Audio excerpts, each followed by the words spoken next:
माँ खुद नहीं सोई हमें सुलाया, हर कहानी और किस्सों में हमें हंसाया, हर मुश्किल और परेशानी को गले से लगाया और हमें दुनिया में कुछ अलग तरीके से जीना सिखाया।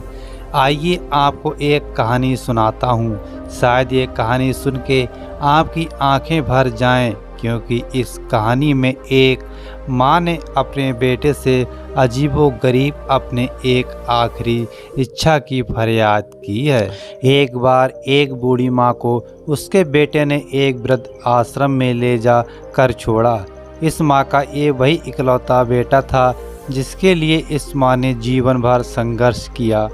इस बेटे के लिए वो सब कुछ किया जो एक माँ को करना चाहिए या माँ कर सकती है, और आज भी अपने बेटे को किसी भी तरह की परेशानी ना हो इसलिए आश्रम में रहने के लिए भी तैयार हो गई। वृद्ध आश्रम में रह रही माँ हमेशा अपने बेटे को याद करती, मगर बेटा केवल साल में एक बार उसको मिलने जाता या फिर फ़ोन पर बात कर लेता। कई साल बीत गए। वृद्ध आश्रम से बेटे को एक दिन फ़ोन आया।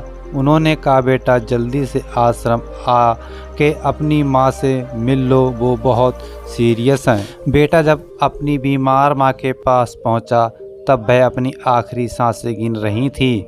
बेटे ने अपनी माँ से उसकी आखिरी इच्छा पूछते हुए कहा, माँ मैं तुम्हारे लिए क्या कर सकता हूँ, बताओ। माँ ने कहा, बेटा इस आश्रम में गर्मी और मच्छर बहुत ज़्यादा हैं, यहाँ पर कुछ पंखे लगवा देना।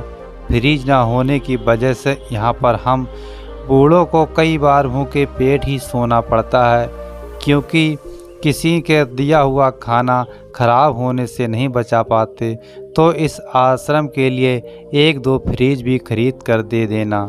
बेटे ने अपनी माँ की सारी बात सुनी और अपनी माँ से पूछा, आपने इतने साल यहाँ पर निकाल दिए पर आपने कभी ये भी नहीं बातें मुझसे नहीं कहीं, और अब जब आपके पास टाइम नहीं बचा है तब आप ये सब कह रही हैं, ऐसा क्यों?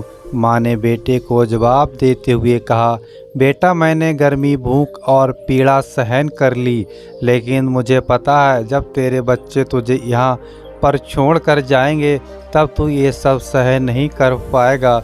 इसलिए तेरी सुविधा के लिए मैं तुझे ये सब लगाने के लिए कह रही हूँ।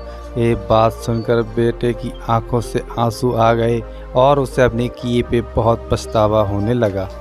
खुद से पहले मुझे खाना खिलाती थी वो माँ थी, मेरे कुछ न कहने पर भी सब समझती वो मेरी माँ थी। माँ सब कुछ